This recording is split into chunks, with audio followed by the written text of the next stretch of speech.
Hi, my name is Stephen Smart and I live in Perth, West Australia. I've been a snake handler for the last 25 years, and this little southern carpet python here has been my pet for the last 25 years as well. My partner Helen and myself are going to bring you a documentary slideshow on all the fauna and flora that we've found around one of Perth's most unique wetlands. It's a seasonal lake called Thompson Lake Reserve. We hope you get some interest from it. We hope you enjoy it. Keep on wriggling. Thanks.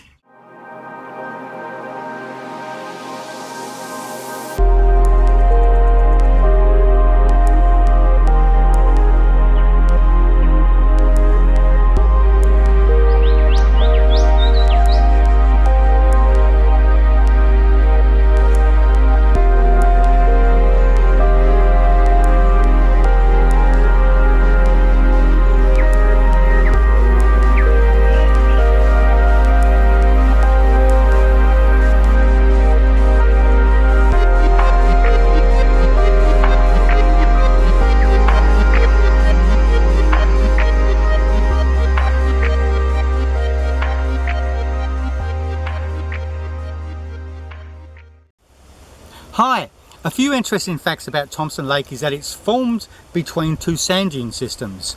To the east, the Bassendean system, and to the west behind me, the younger system, which is the Spearwood system. The lake itself is a seasonal lake, and the bed of the lake is around just over 11 metres above sea level.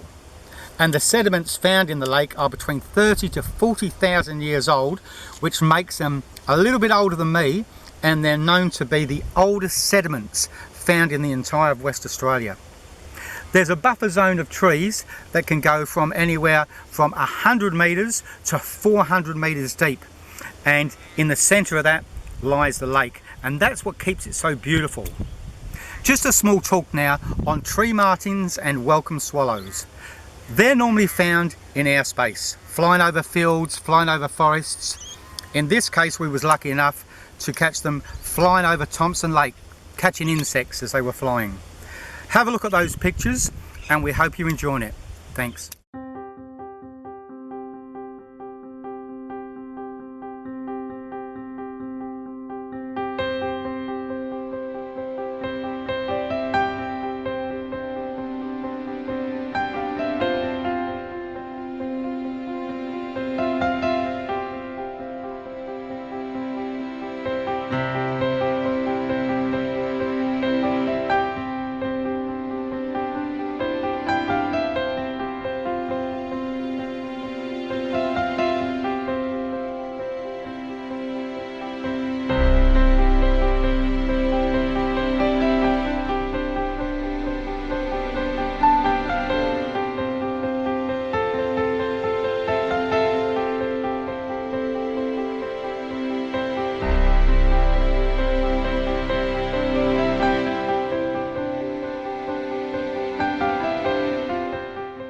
Hi, if you think you've just seen a purple chicken, and if you're around one of these wetlands like we are today, chances are you've just come across a purple swamp hen. They're the same size as a chicken, they've got a red bill and legs, and we've just been lucky enough to actually get a good little video of some. Now these are way off in the distance, and our cameras are not expensive cameras, they're only a 50 times zoom. So it's amazing that we actually got these because they're a very shy bird. The purple swamp hen normally eats shoots, reeds, insects, and they will supplement their diet and eat baby chicks. So have a look at the video and have a look at the pictures.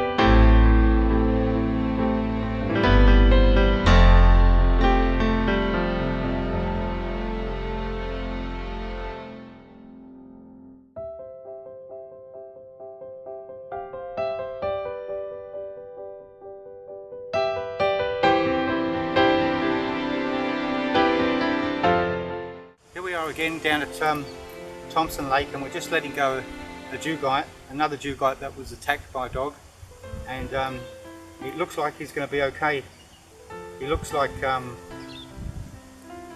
he's in a little bit of shock still, but at least he's moved his body and doesn't seem like any of his spine's hurt, so we'll see how he goes.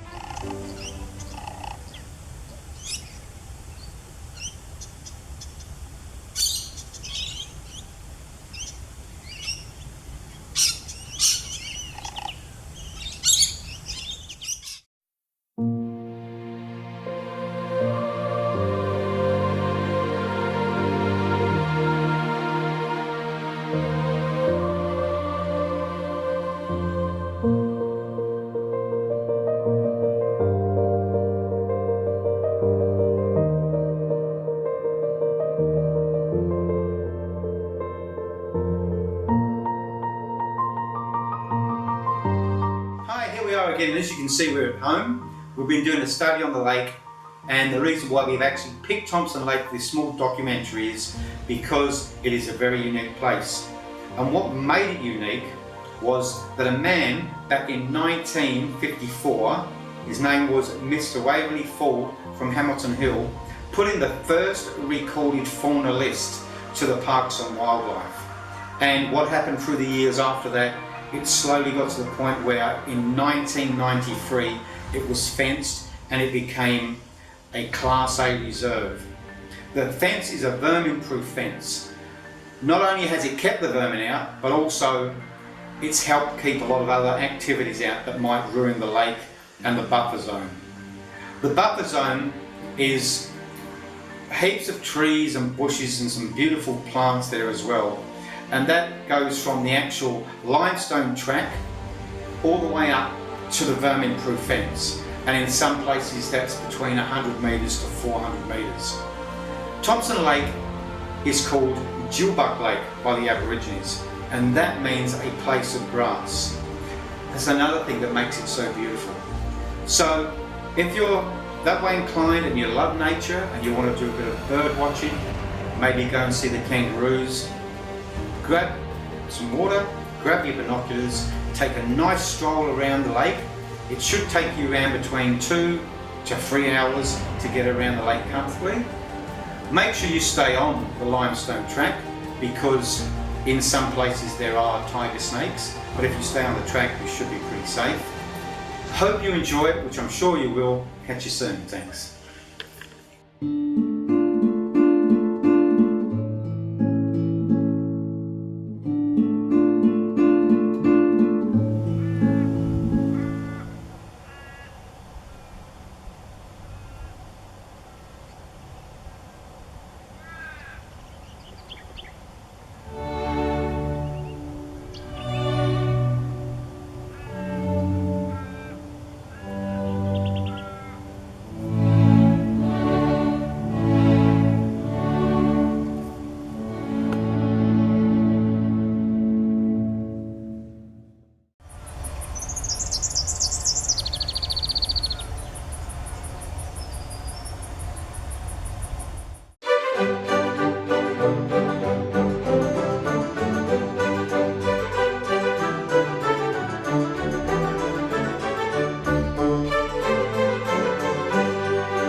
A lot of the turtles this time of the year, they try and leave the swamp and the lake, and they come up to the fence to try and get to another water supply. And the worst thing is that what happens is that when they get out too far in the open, the birds will turn them over, and once they're on their back they can't right themselves again, and the birds just take their time and freely munch away at the poor things. So I think what we're going to do here is take this one back down towards the lake and put him back where the water is. That way he's going to be safe. What do you think? Yep? Okay.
It's me again, Stephen Smart. We're around the lake and we've just come across a perfect specimen of a tiger snake, and there's plenty around. They're normally close to the lake and they're normally amongst the pig face, always looking around for a frog to eat or something like that. Well, as I said, this one here is an adult. This is about the average size of the ones that you get around the lake. You can get them bigger, but regardless of the size, if you ever see one of these around your house or around your property, don't go near them because they are the deadliest land snake in WA. Catch you soon.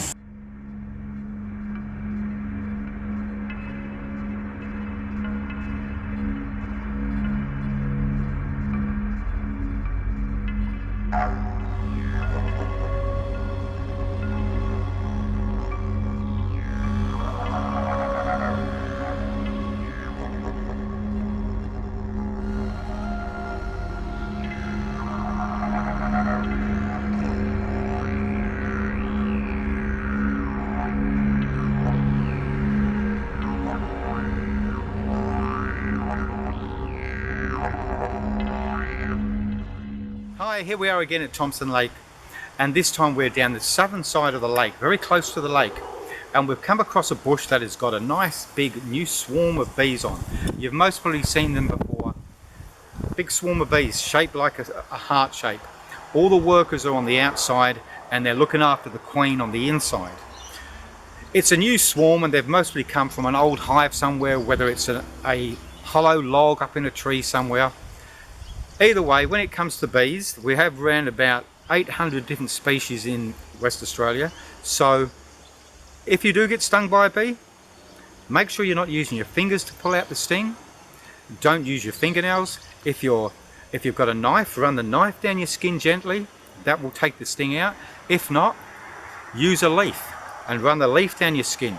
That will just bring out the sting nicely without squashing that bulb that's got all the poison in it. Anyway, we're as busy as bees at the moment, so we're going to catch you soon. Thanks.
Hi, like we've mentioned before, it's along these fringes in the reserve.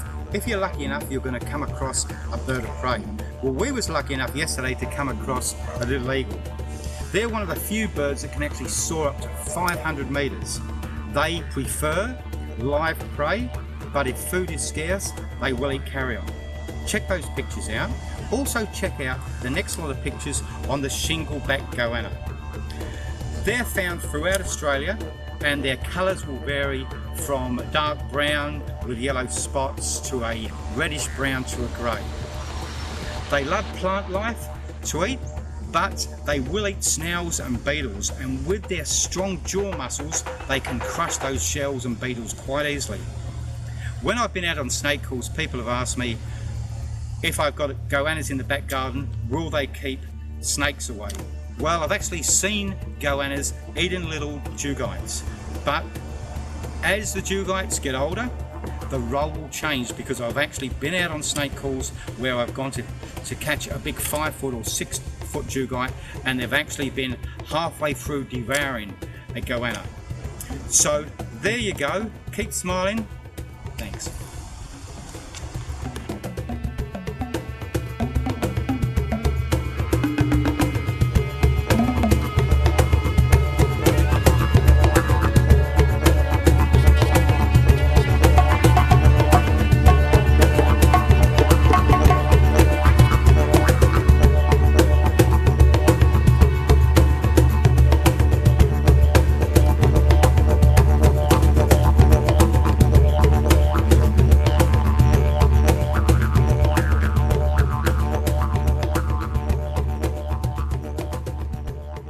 Hi, here we are again, and this time we're on the southeast side of the lake, and we've just been lucky enough to come across a little hobby falcon. These hobby falcons are beautiful little birds, and they're a little bit smaller than most birds of prey. They are quite widespread across Australia, but they are uncommon, so we've been pretty lucky. They will take food from the ground, but most of their prey that they catch is in the air, so that just shows you how quick they are. So we're going to bring you a couple of pictures of one. Stay with us, thanks.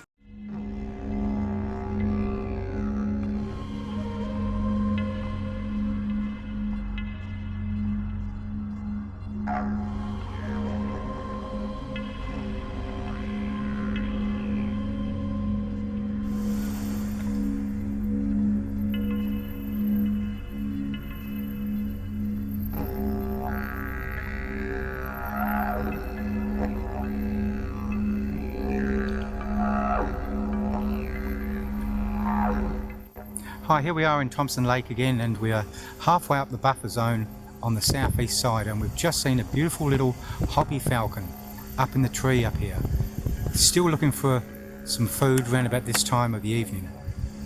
So we're going to grab some footage of him and we'll see you soon.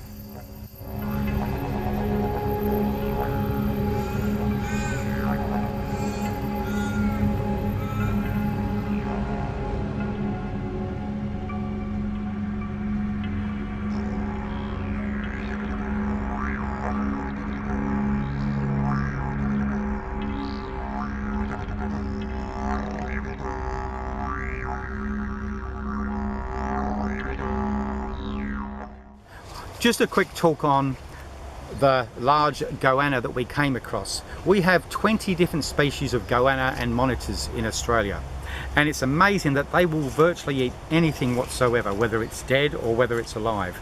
And when they do start eating something, they will gorge and gorge, and they're quite well known to be able to eat their own weight.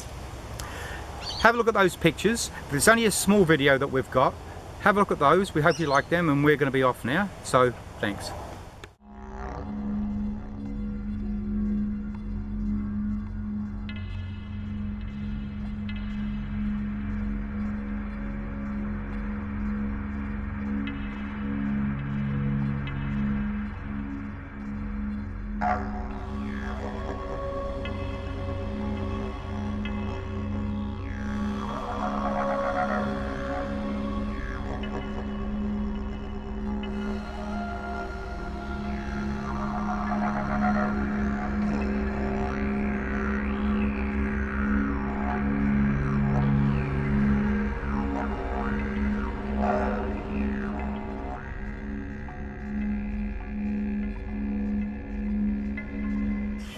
Hi, here we are again at home, and this morning when we was down at the reserve we got some pretty good pictures of some of the actual water birds down there, and one of the special ones that we really liked that we've been looking for quite a while was the video that we've got of the spoonbill and the pictures. What makes a spoonbill so unique is that it's got a beak shaped just like a spoon, and it moves its beak backwards and forwards in the water trying to pick up any invertebrate that it can find.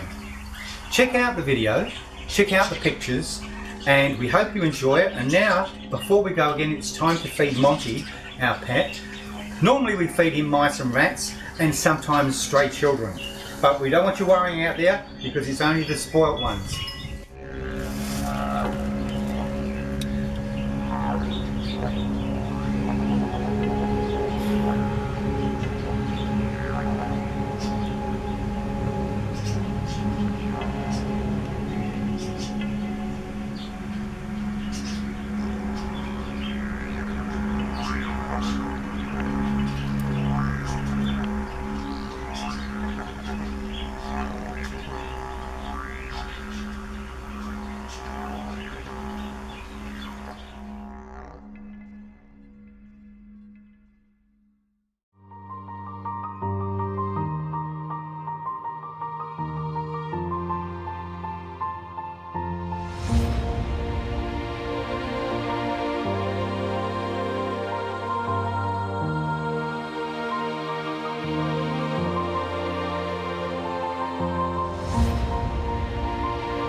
Hi, here we are at home, and today we've spent quite a lot of time on the east side of the lake, and it's virtually at the end of October.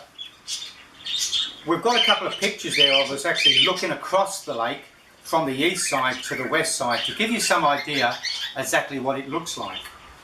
You'll also see that the actual track there is still under a bit of water, and that will stay like that maybe till the first couple of weeks in November. And what normally happens is at the end of summer, the lake will dry out except for that east side, normally just retains a little bit of water there. So check out those pictures, and also check out the pictures that we've got of the kookaburra, like this one that's sitting next to me here. Check out the kookaburras, and also check out the nighttime one that we was lucky enough to get of the mother sitting there with the two babies either side. Thanks.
Hi, the other day we was over on the east side of the lake, and we was lucky enough to come across a brown honeyeater, and the brown honeyeater was on top of the slender banks here sharing the nectar with the bees. That looks pretty cool, so have a look at that.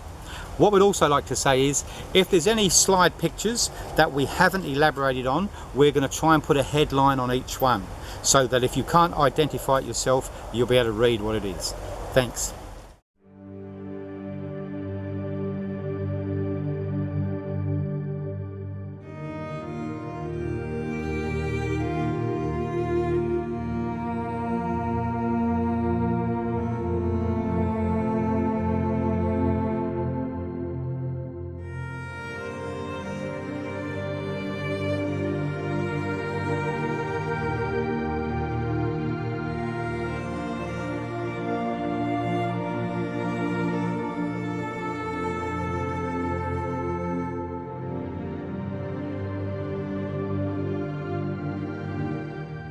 Hi, here we are, and as you can see it's a nighttime call, and we was called out and this snake has just bitten somebody's dog, and hoping the dog survives, and I think the snake's been bitten too, and we're hoping the snake survives, but we're going to let this fella go in the bush and hope he gets some food and stays in the reserve. Thanks a lot.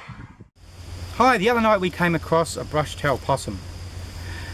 The brush-tailed possum is a nocturnal marsupial, and they normally live in eucalyptus forests like this one here. They're common in Perth hills due to the number of trees that are left to provide habitat. They've got very poor hearing and they've got very poor eyesight, but their sense of smell is excellent. Check out the video and the clips we've got of our little chubby possum trying to get back into his home. They're quite humorous. Thanks a lot.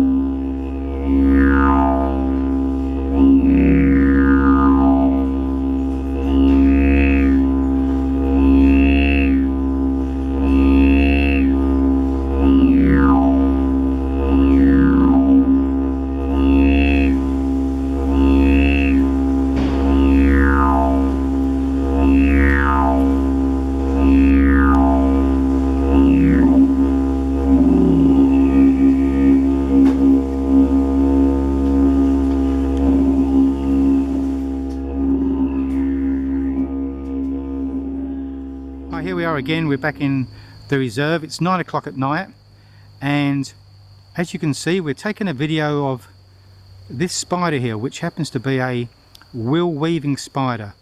There are quite a few of these will weaving spiders in Australia, and they're completely harmless to man. This one here, like the rest, they string their webs across from tree to tree, normally 1 metre to 2 metres high, which gives them a lot more chance to catch any moths and insects that fly past. So what we'll do is we'll just keep the video going a little bit longer and see what happens.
Hi, I just thought it was about time that we had Helen the other side of the camera for a change and gave us her opinion of what she's seen and what she's liked over the last 6 months that we've been doing this documentary. What's been the most exciting things that you've seen, Helen? Everything's been exciting. Okay, what has really taken your eye more than anything else? I suppose the possum, if I think about it, because I've not seen a possum in the wild before.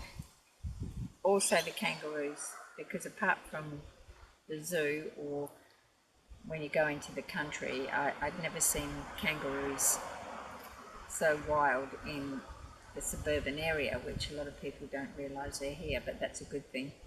So all in all, would you say that you've really enjoyed it over the last 6 months? And yeah, it's been great. Yeah, it's a really good experience, and I would think that if more people experienced it, that they'd be more aware of the environment and how important the trees and the bushes are to all the animals, because it's a chain. So when something gets destroyed, it has a knock-on effect to another animal. So yeah, it's a really good experience. Well, all right. Well, thanks a lot for that, Helen, and we'll get you back on the other side of the camera where you belong, and thanks for that little chat. That was pretty cool. Thanks a lot.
Hi, one thing that we've noticed around the buffer zones around the lake is that there are heaps and heaps of hollows up in the trees, and this is where a lot of our native birds breed. They nest and they breed up there.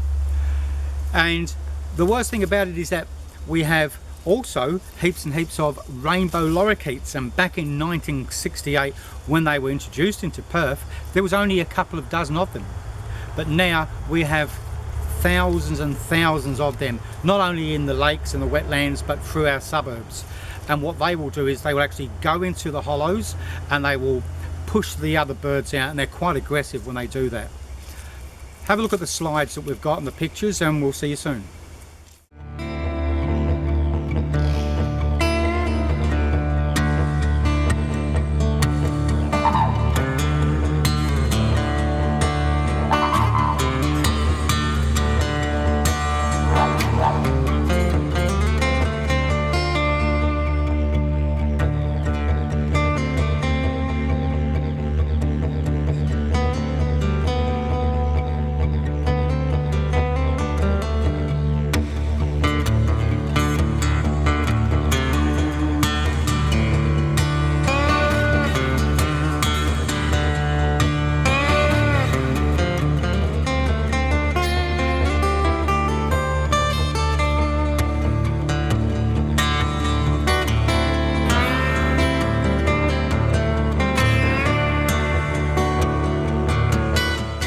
Hi, here we are again, and this little fella here that we got called out to get today was actually in a lady's caravan, and he was on her vanity cabinet right next to a bar of soap.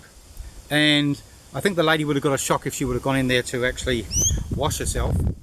Little dugongs like this, even though they're small, they've still got concentrated venom, so it makes them just as dangerous as a large dugong. So regardless of the colour, the size of a snake, always give them a wide berth and respect them. We're going to take this little fella down to the lake, and we'll see you soon.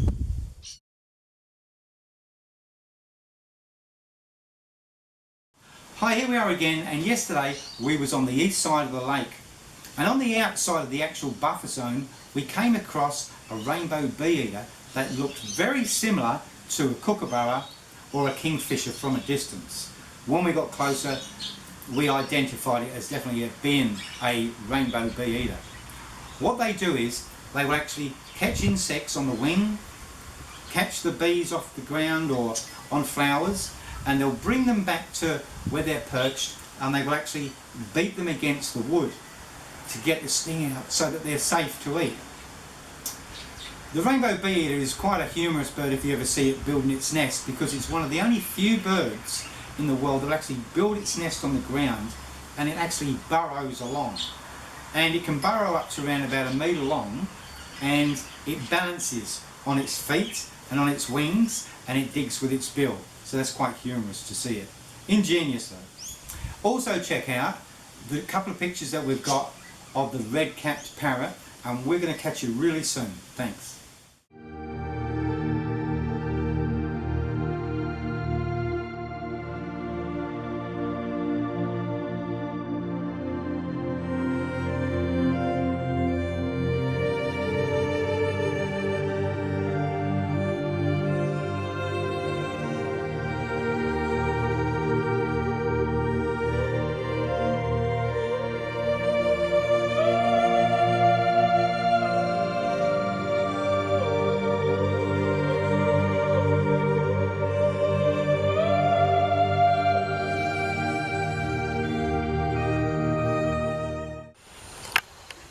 Hi, here we are. It's about 9 o'clock at night and we have a baby tawny frogmouth being fed by his mother. So what we're going to do is we're going to keep this video going a little bit longer. You can see the babies, the smaller one there, laying down on the branch, and mum's just come back, or dad's just come back, just to put a dragonfly or a moth in his mouth. We'll just keep the video going for a little bit longer and we'll watch them.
Hi, here we are today and we're relaxing at home with the family dog Sam, and we thought we'd just do a little talk on the black swans that are found throughout Australia.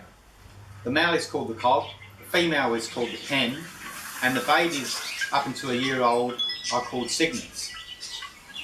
Swans have only one partner for their entire life, and when one dies, it's known that the other will die of a broken heart.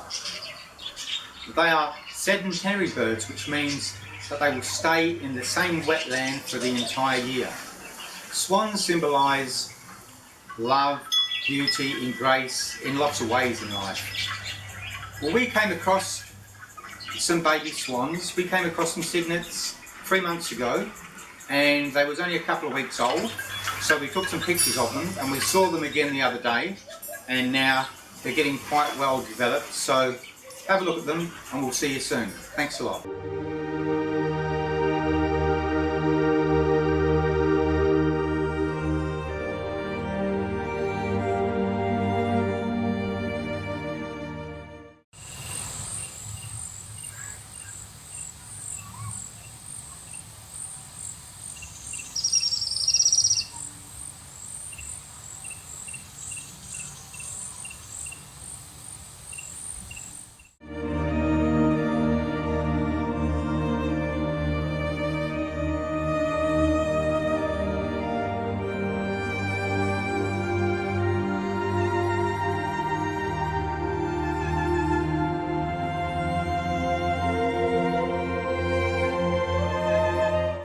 Just a while ago we've just got some beautiful pictures of some white-winged thrillers and some black-faced cuckoo shrikes.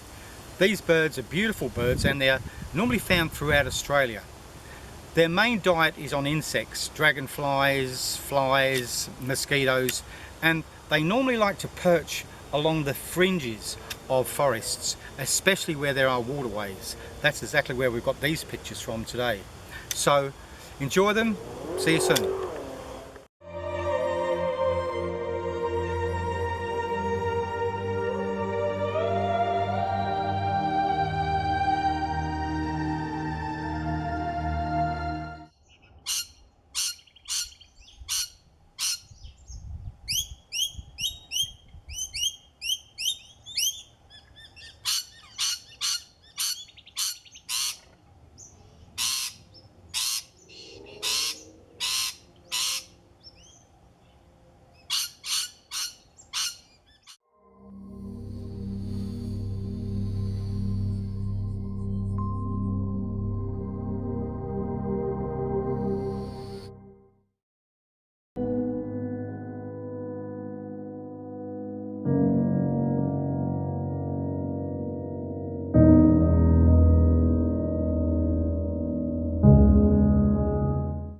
Hi, last night was pretty warm and we was down the trails and shining the torches up in the trees, and we got quite a surprise because we actually came across a pigeon sitting up in the trees on one of the branches, and we actually thought that it was just an ordinary pigeon, but it wasn't. It was a bronze wing. Now they're larger than your average pigeon and they've got beautiful markings going through their eyes. They can be found normally walking across trails in the bush, picking up seed that's fallen from the trees. Have a look at those pictures. We're off.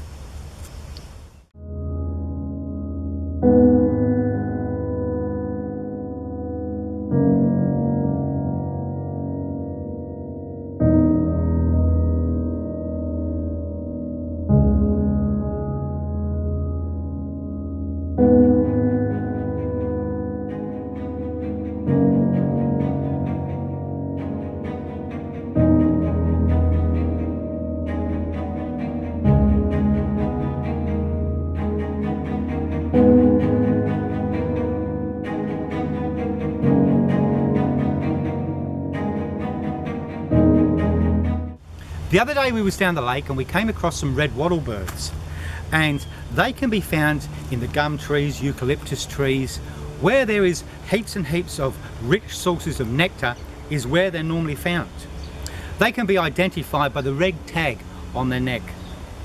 They are one of the largest nectarivorous birds in the world, and they're quite aggressive when they're defending their rich sources of nectar. Also, here's a little bit of trivia for you. Did you know that Banksia is named after Sir Joseph Banks, who collected the first specimens in New South Wales in 1770? Thanks.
Hi, here we are again, and as you can see the weather in Perth is absolutely fantastic, and we've just come back from the reserve and we've got 3 pictures of some white-faced heron, and we've got 2 pictures of some white-necked heron.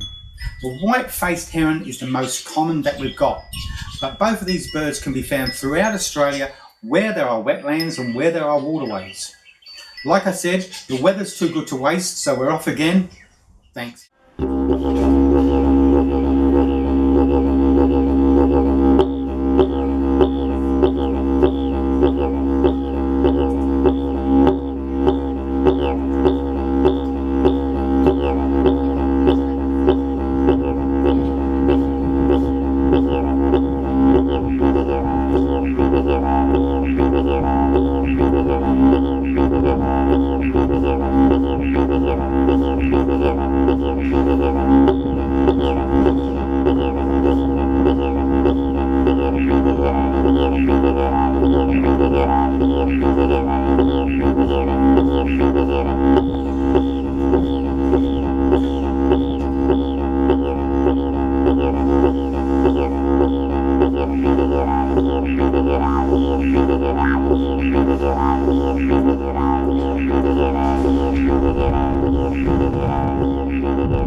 Hi, here we are in Thompson Lake again.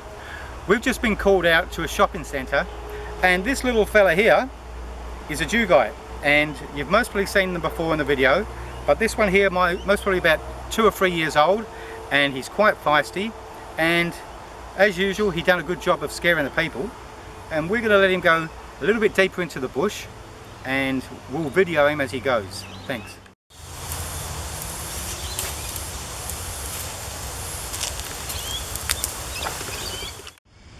Hi! On the north side of the reserve the other night we came across a family of boorbooks. Boorbooks are one of 11 species of owl that we have in Australia. They are the smallest and the most common, and like all owls, they're nocturnal. Their diet consists of small mammals, small reptiles and small birds. Years ago, the Chinese would see owls as an order to dig a grave. The Christian churches saw an owl as a symbol of evil. Most Western cultures accompany owls with grace and wisdom. The Aborigines of Australia would see an owl as a messenger of secrets and a companion of medicine people. I just think myself, they're just another wonder that God's created. Check them out. See you soon.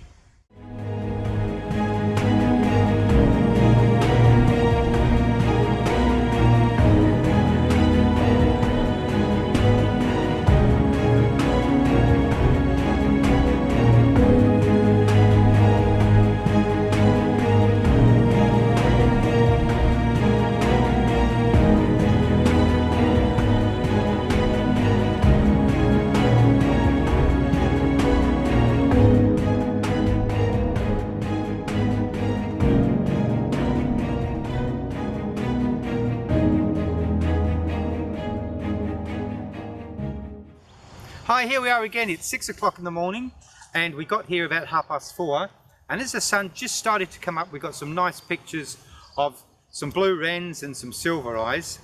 We're directly on the south side of the lake, and this is exactly where we started the slideshow documentary off. Where I'm standing here is where the water actually used to be, and it must have receded, I'd say around about 60 meters it's receded, but there's still plenty of birds around. And we're off on our travels today. Come with us.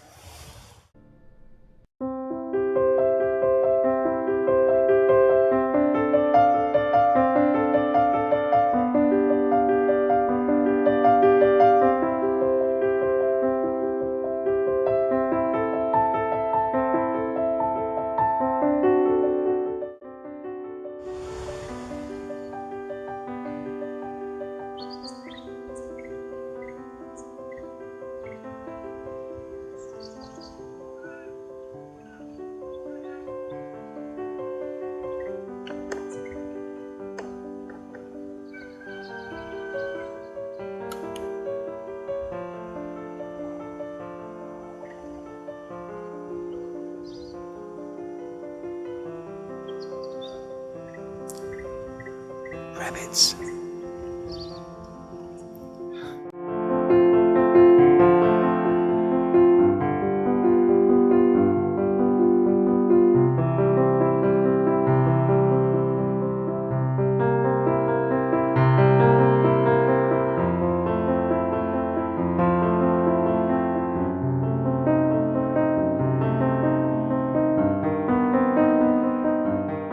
Hi, we hope that you really enjoyed our last slideshow, especially that beautiful sunrise over the lake. It was fantastic to be there. Just like to do a quick talk on the actual short video that we've got on Little Rabbit that popped his head out to have his breakfast the other day, and a couple of clips after that. The rabbits that we have in Australia were all native to southwestern Europe, and they were introduced into Australia back in 1859. They are also the fastest spreading mammal that's ever existed on this planet, and the fox is a close runner-up to the rabbit. We hope you enjoy it. Stay with us. Thanks.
the other day we came across some black-winged stilts, and they're a water bird that's found in quite a few different locations, mudflats, waterways, marshes.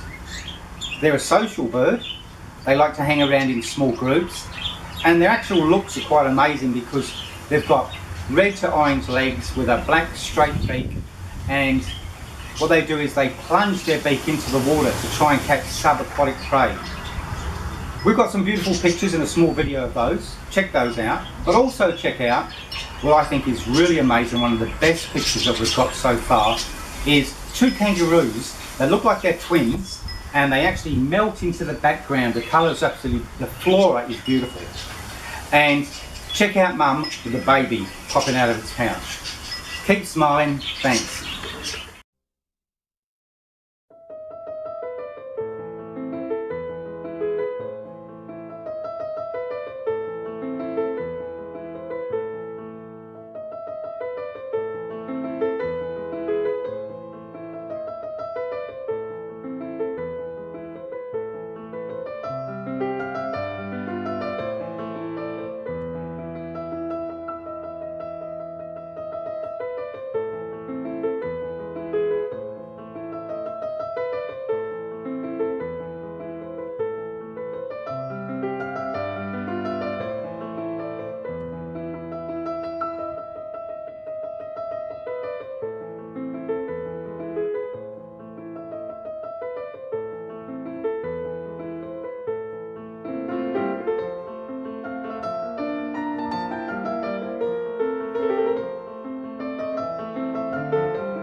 What we've noticed around the lake lately is that where the water birds have gone further out as the water recedes, which makes it a little bit harder for us obviously to take pictures, but then also again it gives us more space to actually walk around in, because where the water has receded we can actually go into the paperbark trees, as you can see in the distance, and where the clumps of paperbark trees are is where the harriers have caught their prey and taken their fresh kills down into the paperbark trees, and that's where they feed on them, where they feel safe, where they're not going to be disturbed. We're going to go for another stroll today and see what we can find. Thank you.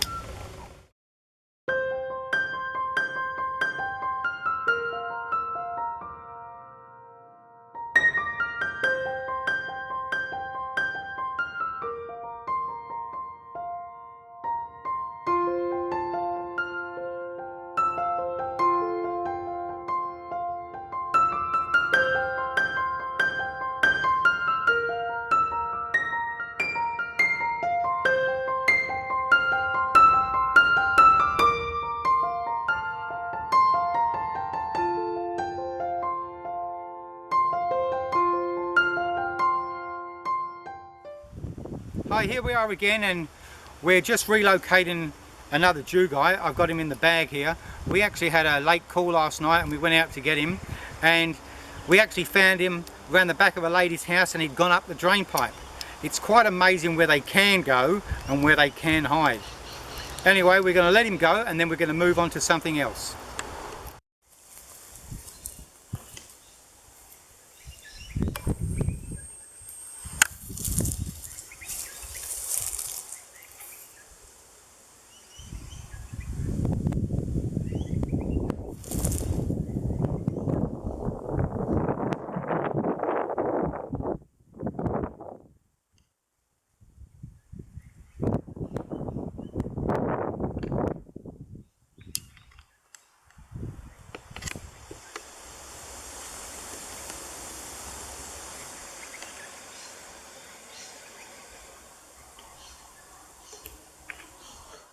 Hi, earlier on we was down at the reserve and we came across one of the most elegant water birds that we've got in Australia, the eastern white egret. It is a beautiful looking bird. They're found throughout Australia. Check those pictures out we've got there. Also have a look at the pictures that we've got of the little pied cormorant. They're at home in either freshwater or salt water, and they can be found in large flocks and normally where there's plenty of fish. check those out. We hope that you're enjoying it, and we'll see you a little bit later. Thanks.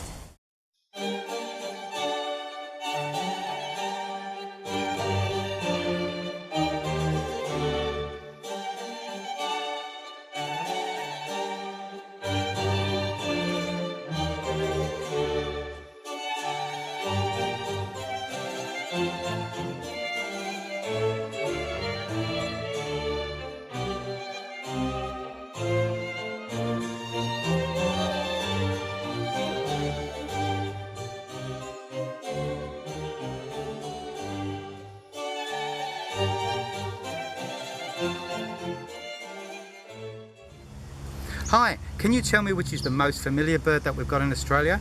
Well, if you don't know, it is the pink and grey galah, and they can be identified by their rose pink heads.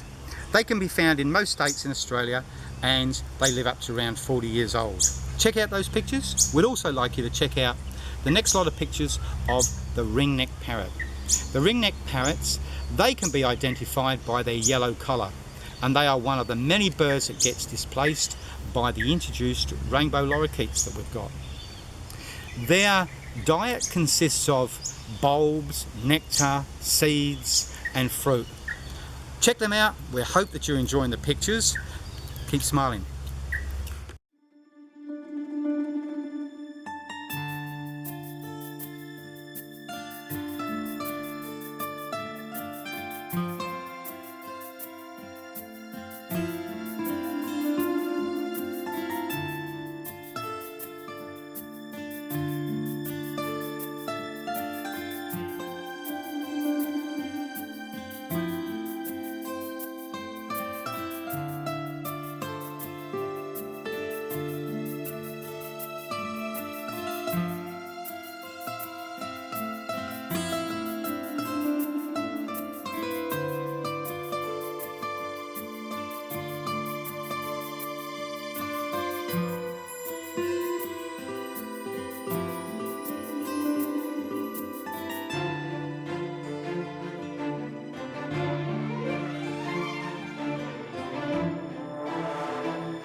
This little fella here, we just got him out of a nursing home, and he was just outside one of the sliding doors trying to get in. As you can see, he's very small and he's only just been born. He's mostly just come out of his egg, maybe today or maybe yesterday. Dugites mate from early September to late November. The female will lay on the average of 30 eggs, not like the tiger snake which has live young. They hatch after about 65 days of self-incubation, because as soon as the mother has laid the eggs, she's off. These little fellas, as soon as they're born, they're quite independent and they're not scared to have a go at whatever comes their way. But out of about 30 of them, maybe only 3 will survive, 3 or 4 will survive, because the birds will get the rest. Anyway, we're going to take him into a little hidey hole in the bush somewhere and wish him the best of luck. Thanks.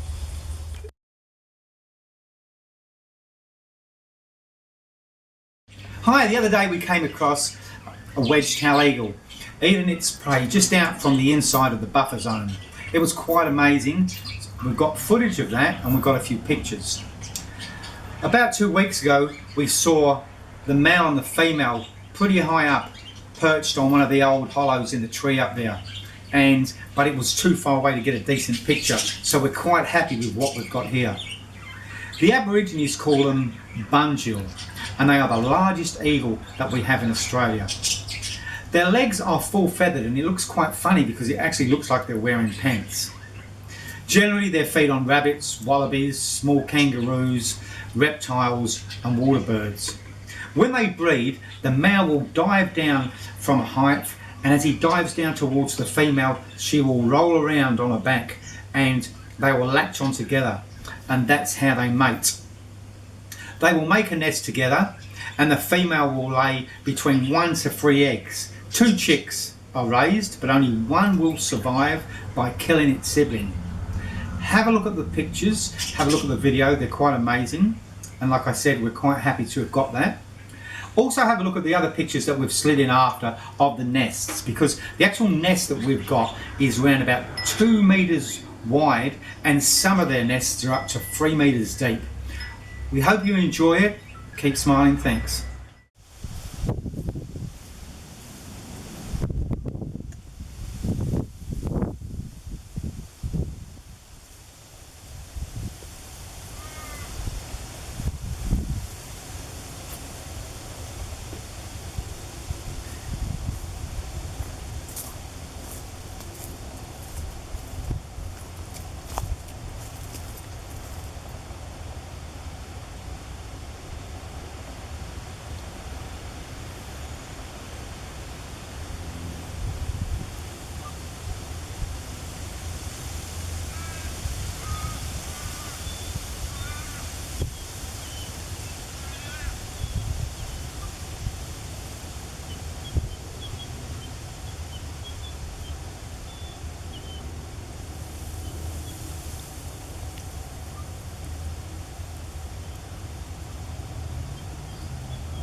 Hi, over the last 7 days, Helen and I, we've stayed away from the lake, and it's been pretty hard for us to do it because we've been doing a bit of studying and catching up on a bit of the editing with the photos and videos.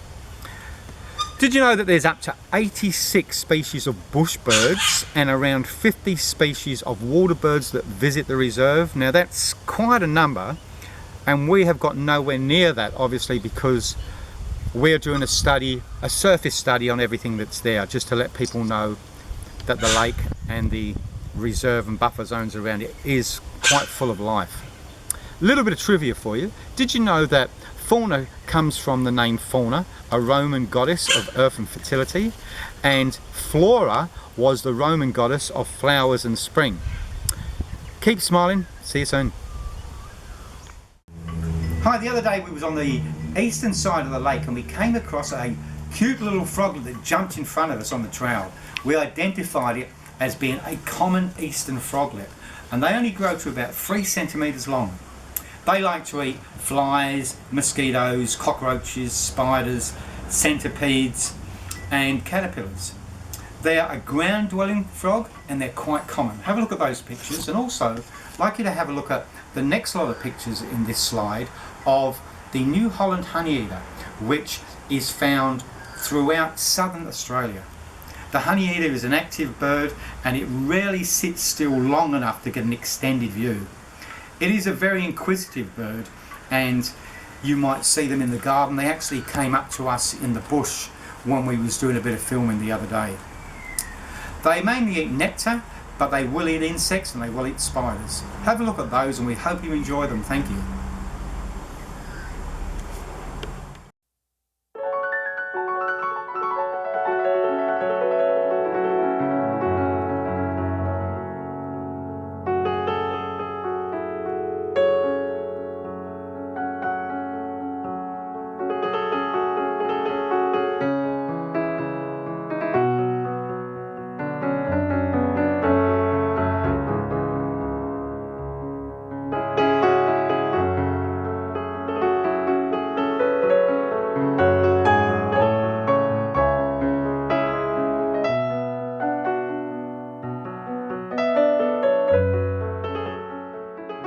Hi, we've just come across a whistling kite, and the whistling kite, like most reptiles, they love to perch up high somewhere where they can actually get a good view of what's around.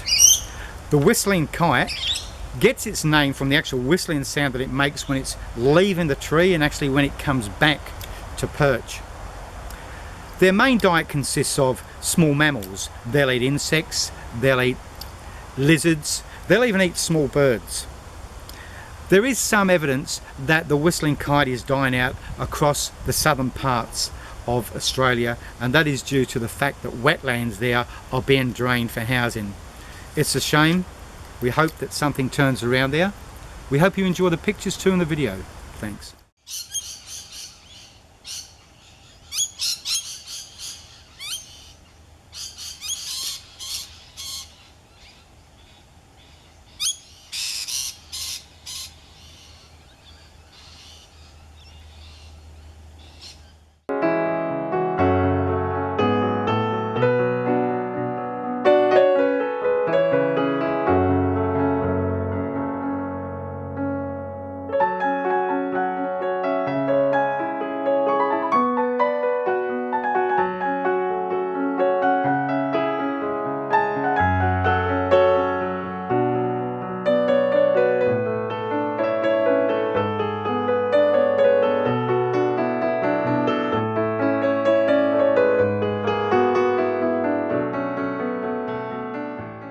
Hi, the other day we came across a fantail cuckoo, and that was on the southern side of the lake, just inside the buffer zone.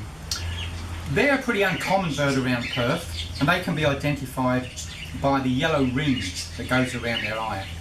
We also came across some rufous whistlers. They're pretty common, and they've got a variety of different calls and different songs that they sing. Have a look at those pictures.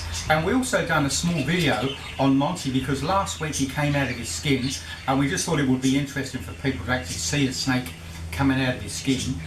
And pythons come out of their skin normally straight after they've finished hibernating, and normally in one piece, whereas venomous snakes, they also come out of their hibernation and shed their skins straight away, but their skin normally comes off in pieces. Have a look at that, and we hope you enjoy it.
Hi, as you can see, the weather's changing and we've only got a couple of weeks to go in June to finish off our slideshow. But we was pretty lucky the other day. We actually came across some red-tailed black cockatoos.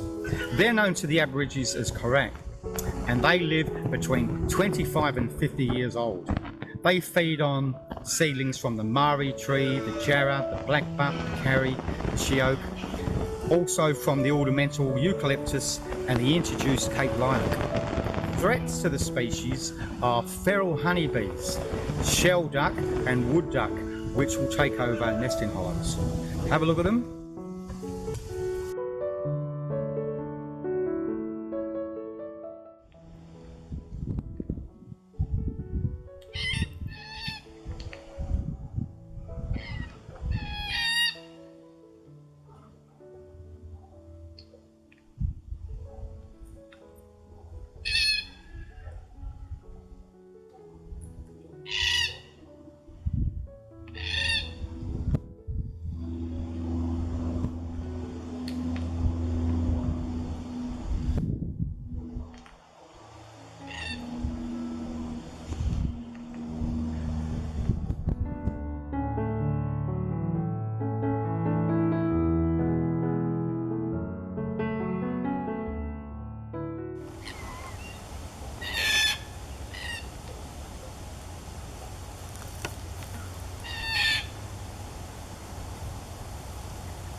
We came across some Australian ravens the other day, and they are black with white eyes. Their feathers around their throats are called hackles. These hackles actually extend when the bird is calling, and they're a little bit longer than most species. The only difference between a raven and a crow is that the crow is slightly smaller and some of its habits and behaviours are slightly different. Ravens are found in most bushlands and they feed on insects, grains, seeds, small animals and roadkills.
Hi, here we are again, and we've got a time-lapse picture of a little southern brown bandicoot, and he should come into the picture pretty soon and start eating away at those carrots that we actually put down. There he is now. Bandicoots are omnivores, meaning they will eat meat and plants. They love food scraps. Their main diet consists of flies, wasps, ants, butterflies, beetles, worms, etc. Bandicoots are ecosystem engineers. They are excellent diggers, and their digging helps to improve the soil, which in turn helps plants to germinate. Now check out this little video. It's only a short one, and we'll have another one straight after this.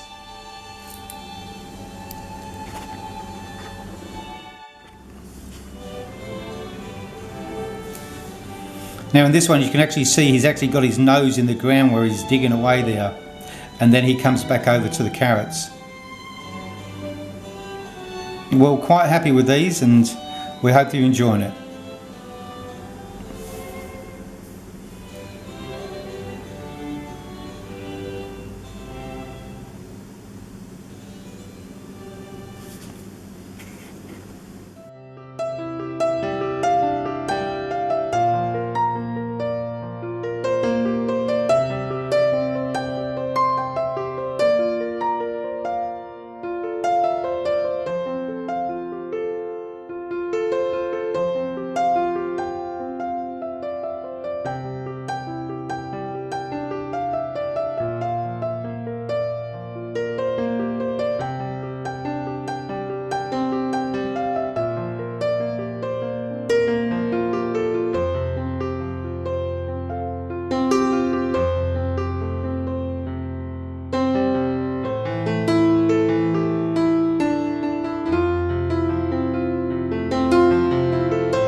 Hi, we've come to the end of our documentary slideshow, and we really hope that you've enjoyed what we've put together. We'd like to thank three people: Dan Mack for his hard work with the editing, Brad Thrumble for his knowledge and advice that he's given us, and last we'd like to thank Darren Button for his music and his skill with the didgeridoo. Keep smiling.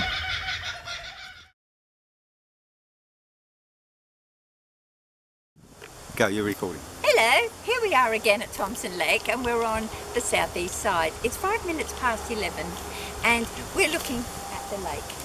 The lake.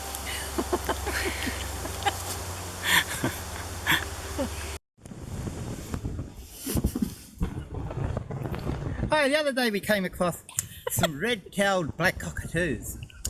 They're known to the Noongar people as karak. Not the crack you buy in the streets, but that's what they call the black cockatoos, karak. Their lifespan is between 25 and 50 years. They live in eucalyptus forests, feeding on seedlings from the karri, the blackbutt, the sheoak, the snotty gobble, and the ornamental eucalyptus and the introduced Cape lilac. Threats to the birds are feral honeybees, shelduck, and wood duck, which will take over hollows. It sometimes really pisses me off. Check it out. Okay, let's get into it quick one.